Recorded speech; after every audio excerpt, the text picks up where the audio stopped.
Hello mga moms! Another recipe ideas na pwedeng nyong pagkakitaan at pwede nyo na rin isama sa inyong mga listahan ngayong darating na Noche Buena at pwedeng nyo ito pambenta lalong-lalo na ngayong magpapasko. Kaya wag mo na i-skip ang video ito, kaya tara samahan nyo ako hanggang dulo.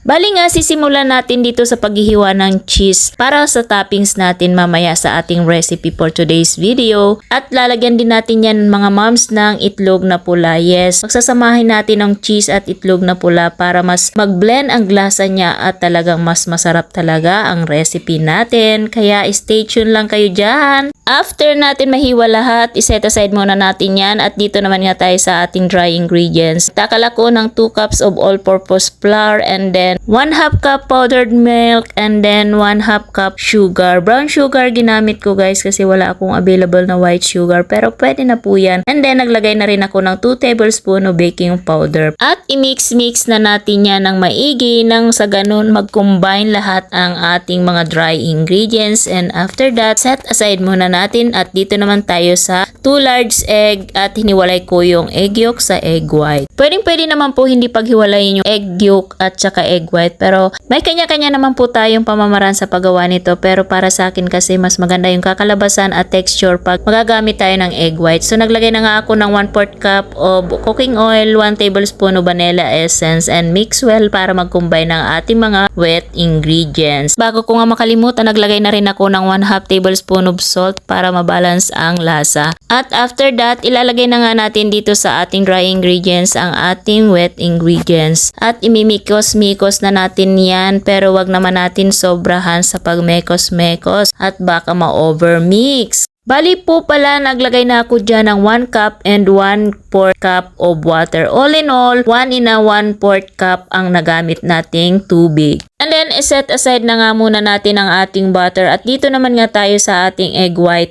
Dito na nga tayo at gagamitan nga natin ng hand mixer. Pwede naman nga air whisk, pero mas prefer ko na hand mixer para mapabilis ang ating trabaho. At pag ganyan na nga ang kanyang texture, pwede na yan at imimix na natin dun sa ating butter. Habang ginagawa nga natin yung kaninang procedure, ayan, nagsalang na nga rin ako ng ating steamer nang sa ganun kumulo na ito agad. At habang nakasalang ang ating steamer, dito na nga tayo sa ating butter at ating sasalain na yan para smooth ang consistency ng ating butter. At kung nanonood ka pa nga sa mga puntong ito, it means nagustuhan mo ang ating video at mag-comment na po kayo dyan kung taga saang lugar kayo nang sa ganon may shoutout po kayo sa susunod na mga video. At dito na nga tayo sa ating mixture. Bali, hinalo ko na nga ang ating egg white na binit kanina. Bali, halong slight lang yan. Fold and fold lang ang labanan dyan mga Mars. At ayan, dinivide ko sa dalawa ang ating mixture or batter. At maglalagay tayo ng isang color dyan para mas maganda at mas maganda talaga at attractive ang recipe natin pag naluto na. Para sa kulay pa lang, matatakam ka na. Bali nga po pala, gumamit lang ako ng food coloring dyan na color violet at wala naman ako na essence na ubi flavor or pandan flavor. Pero kung meron naman po kayo naman ganun, pwede po yun. Kaya ayan, pwede na yan. Set aside muna natin yan. At dito naman tayo sa ating molder. Bali po pala, ang size nito ay 7x2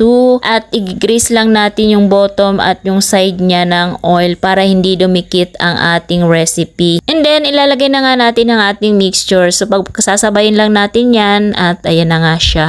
So, anyway guys, okay na yan para sa akin. At ito na nga tayo, maglalagay na tayo ng toppings niya. More egg, salted egg at saka cheese para mas masarap talaga yung recipe natin. Ako guys, matatakam talaga kayo at napakasarap talaga. Saktong-sakto yung lasa. Talagang satisfied ako sa gawa kong ito. At ayan na nga, isa lang na natin. Kumulo na nga yan at pahinaan muna natin ng kaunti para hindi mabigla yung ating puto cheese with salted egg on top. At ayan na nga, fast forward, luto na after 25 minutes guys. Barbecue stick ang i-testing natin guys kasi hindi abot ng toothpick. So ayan na nga, luto na nga siya at i-cool down na natin yan after. Ayan, i-unmold natin at excited na nga akong matikman. I'm sure kayo rin natatakam na rin o diba? Sino mag-aakala na magagawa natin ito in just ilang ingredients lamang? May masarap na tayo na puto cheese with salted egg on top. O diba, proud na naman tayo at nakagawa na naman tayo ng isang recipe at naibahagi ko na naman to sa inyo. Kaya kung nagustuhan nyo ang video ito, pwede nyo po ibahagi at please follow na rin po kayo sa aming Facebook page and of course sa aming YouTube channel, The Aldemos. Thank you for watching. God bless us all.